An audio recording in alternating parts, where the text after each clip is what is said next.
Alors donc bienvenue à cette soirée technique animée par un ami et surtout quelqu'un de grande qualité.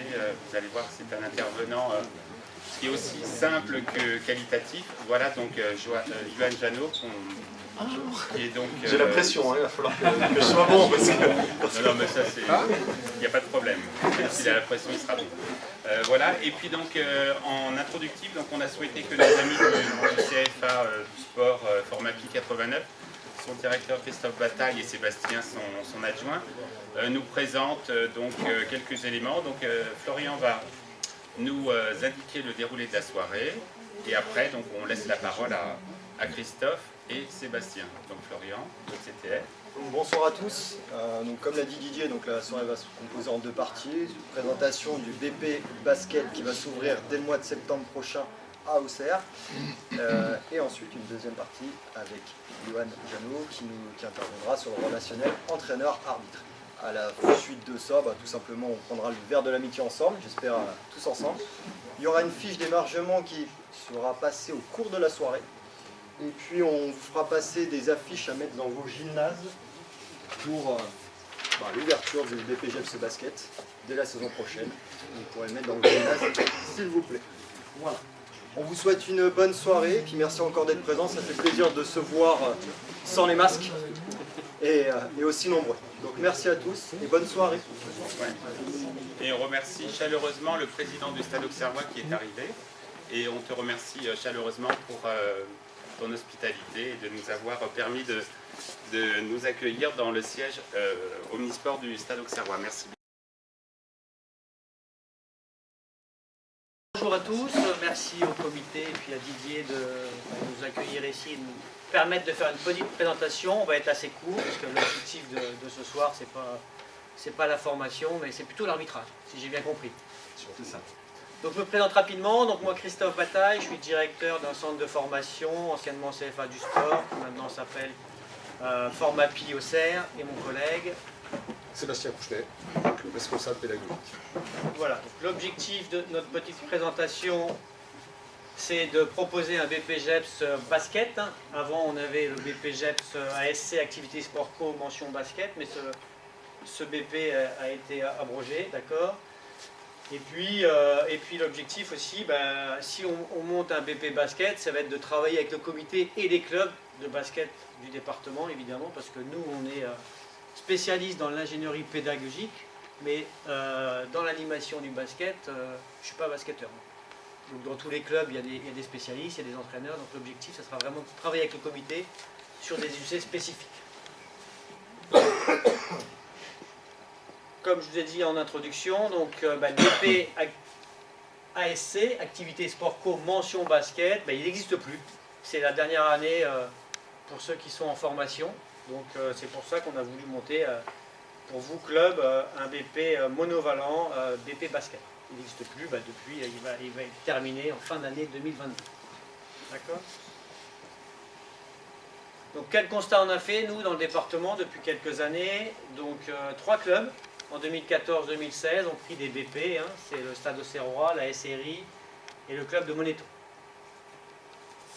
Nous, on existe depuis 2012, mais entre 2012 et 2014, on n'avait pas de club qui avait pris des apprentis sur une mention basket. 6 clubs de Lyon ont déjà pris des apprenants. Donc là, il faut rajouter, si Florian, je me trompe, Vermenton, Saint-Georges, et il en manque un, vous le verrez tout à l'heure, dans la prochaine diapo. Il ne sait plus, et moi non plus, mais c'est pas très grave, on va le savoir rapidement. Ce qu'on veut aussi, nous, les jeunes qui rentrent chez nous, souvent, donc les BP sont sur 1 an, mais ils vont rentrer sur plusieurs années parce qu'on leur propose des parcours de formation. Donc ceux qui sont rentrés en BP chez nous, donc ils ont d'abord fait un BP ASC, mention basket, et après ils sont partis sur un BP APT. Certains ici dans la salle ont fait un mention basket l'an dernier, et maintenant cette année sont en APT. Ce sont des filles d'ailleurs. Donc ça c'est bien, parce que dans nos BP souvent on a quand même peu de filles. Depuis le début qu'on existe aussi, donc 20 ont passé un BP en mention basket, 15 ont eu leur BPGEPS. Voilà, donc on est à 75%. On est un petit peu en deçà de nos statistiques, hein, parce que nous, on est plutôt sur 85% de réussite et 96% d'employabilité derrière. Et, comme j'ai dit tout à l'heure, on a la disparition du BPAS. Donc le petit graphique nous montre que ben voilà, on a environ 5 ou 6 apprenants par an depuis 2018. Avec 10 parcours souvent, hein. Donc là on était sur de l'ASC et là cette année on a 4 APT et 2 ASC mention basket. Les structures potentielles, donc là il manquait le S-Joigny que je n'ai pas cité. C'était d'accord. Donc ça, c'est tous les clubs du département, et il y a aussi une structure potentielle, ça peut être aussi le comité. Donc le constat, c'est que si on travaille bien ensemble, je pense qu'on peut monter un BP monovalent basket. Évidemment, il n'y aura pas un BP basket tous les ans, parce que je pense que les structures n'ont pas les reins assez solides et on n'a pas assez de clubs. Mais l'objectif est peut-être de le monter tous les 2 ans ou tous les 3 ans, parce qu'on est sur des parcours de formation. Donc l'organisation du diplôme, là je vais laisser la parole à un responsable, mon responsable pédagogique, je dirais. Donc on va l'écouter. Alors, par rapport à l'organisation du diplôme, donc pour qu'on puisse ouvrir donc le BP basket, il nous faut 8 stagiaires minimum. Alors après on a... Pardon, je passe par la caméra. Donc il nous faut 8 stagiaires minimum. Donc on a triché un petit peu sur le dossier d'habilitation.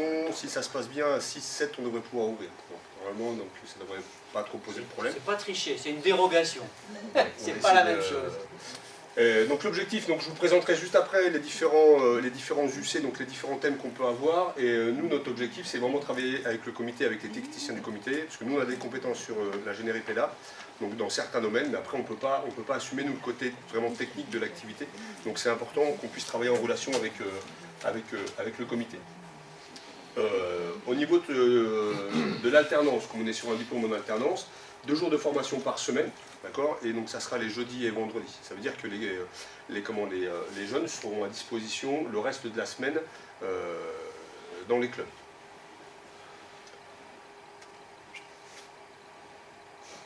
Le tuteur, donc pour l'alternance, donc il y a une obligation d'avoir un tuteur. Le tuteur doit être titulaire du BP basket, sauf que dans le département, je ne sais même pas s'il y en a des BP basket, ou d'un DE ou d'un BES, des anciens BE.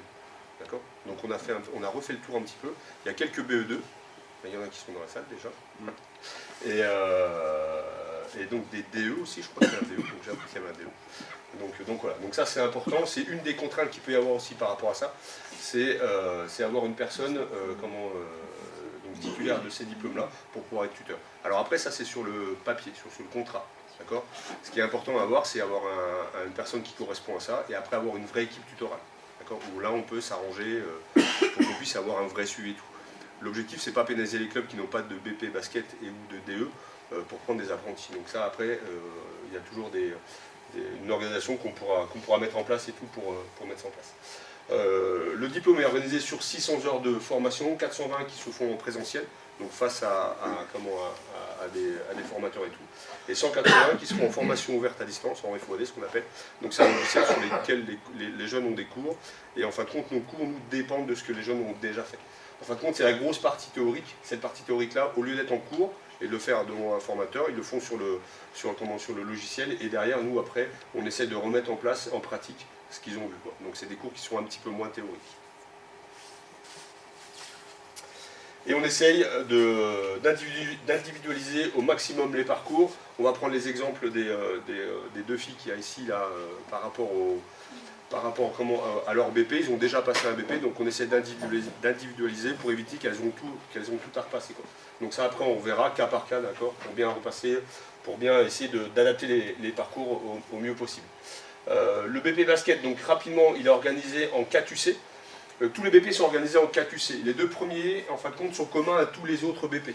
Donc ça, c'est la partie que nous, Formapi Auxerre, on peut prendre en place. Donc c'est la mise en place d'un projet, tout ce qui est connaissance des publics et tout ce qui est communication et connaissance des structures. Donc ça, c'est pas le plus compliqué à mettre en place. Ce qui est plus compliqué pour nous, qui ne sommes pas partie du basket, c'est du CC 3 et 4. On est vraiment sur la spécificité du basket. Et c'est là que le comité, nous, on a un gros travail à faire avec Flo là-dessus pour qu'on puisse mettre des formateurs compétents sur ces domaines-là. Donc les conditions d'entrée pour entrer en formation, donc être titulaire d'une attestation de formation au premier secours, donc le PSC1. Donc vous faites passer sur vos BF ou le PSC1. Il n'y a pas d'obligation au basket? Non, pas encore. Pas encore. Justifier de la pratique de basket en compétition pendant au moins une saison. Et donc là, c'est une attestation qui est demandée au DTN. Donc c'est ce qu'il y a de plus compliqué à récupérer. Il y a un BP basket qui est monté à Chalon. C'est ça. Et donc ça, c'est ce papier à récupérer, ce justificatif, c'est le plus compliqué. Donc l'objectif, s'il y a un jeune qui a l'intention de rentrer, on passe par Formapi pour demander. D'accord, c'est plus simple. Parce que si ça se fait individuellement, comme ça, vous avez rarement accès au DTN. Et donc nous, on fait passer par Dijon, qui passe après directement par le DTN. Donc comme ça ira peut-être un petit peu plus vite et un petit peu moins compliqué. Et valider les tests d'entrée de l'organisme de formation. Donc nous, on mettra en place des tests, d'accord, donc de la mise en pratique, des entretiens. Donc bien entendu, avec Flo, on les mettra en place pour les tests d'entrée. Un exemple de parcours qui peut être intéressant par rapport à un jeune, donc un jeune impliqué dans son club, donc avec le projet de club, donc décide de partir sur une formation qui est qualifiante, donc où derrière il y a un contrat d'apprentissage. Ça vous permet d'avoir un éducateur sportif en formation et aussi peut-être de récupérer un jeune qui peut être joueur dans le club aussi, d'accord, ou une joueuse. D'accord, ça peut être intéressant. Il valide son parcours et derrière ça peut déboucher sur une embauche au sein du club ou de la commune. Ou derrière, ce qu'on essaie de voir aussi, c'est partir sur une autre formation, BPAPT par exemple, ou un titre pro qu'on va mettre en place, directeur de petites et moyennes structures. Et par la suite, il va devenir éducateur sportif. Chose qui peut être intéressante sur le club, c'est qu'un club, on peut l'avoir sur 1, 2, voire 3 années. L'avantage des contrats en apprentissage, c'est qu'il y a des aides pour les clubs, donc par rapport au salaire et par rapport à la prise en charge du salaire, et c'est ça qui peut être intéressant. Ça veut dire qu'un jeune qui est intéressé pour entrer sur une formation, on peut déjà voir sur 2 ou 3 ans, lui proposer un parcours de formation pour qu'il puisse sortir derrière avec plusieurs diplômes et donc une employabilité un petit peu plus facile. D'accord ? Donc c'est ça qui est important aussi à voir, de ne pas rester se figer que sur une année, mais peut-être essayer de voir sur un peu plus long terme. Je sais que Vermenton là-dessus ont déjà travaillé là-dessus, et c'était plutôt pas mal. Donc les filles sont déjà parties sur 2 années de formation. Donc ça, c'est des choses qui peuvent être intéressantes. On n'avait pas le BP basket, donc ça peut peut-être partir sur plusieurs années encore. Après, les contraintes qu'il peut y avoir, et là-dessus on a un gros travail à faire nous au niveau de la formation et tout, c'est que les aides, par rapport à des contrats d'apprentissage, il y a un volume horaire à respecter qui peut être peut-être un peu contraignant. Donc c'est à nous après à proposer des compléments de formation pour que ça rentre vraiment dans le volume horaire, pour que vous puissiez avoir toutes les aides possibles par rapport au contrat d'apprentissage.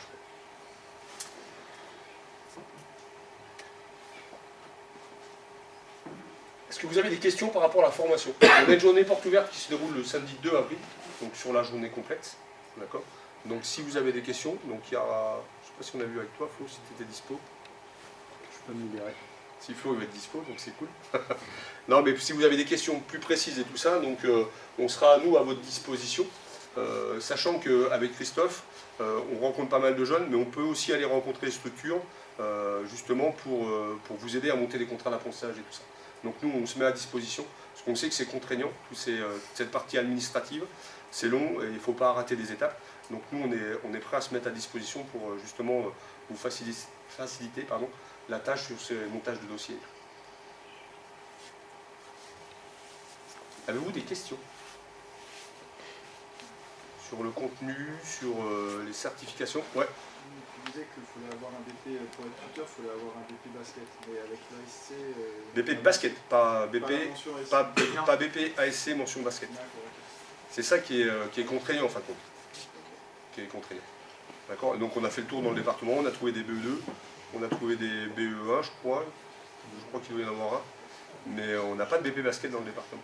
Et il y a très peu de... Enfin, c'est pas propre au département, hein. C'est dans toutes les régions. Hein. Le BP basket a été écrit en 2017, hein, donc c'est vraiment pas très, intéressant. Après, il y a eu le Covid, donc voilà. C'est pas très. Donc on sait que c'est une contrainte par rapport à ça. Donc c'est pour ça qu'on va essayer de mettre en place une organisation pour avoir une personne en titre et puis derrière avoir une vraie équipe tutorale avec les clubs. Si vous avez des jeunes dans votre section qui est éventuellement intéressés, il ne faut pas hésiter à venir nous voir, on peut en discuter. Enfin, voilà. Merci de votre écoute et puis on va vous laisser poursuivre évidemment. Merci à vous en tout cas.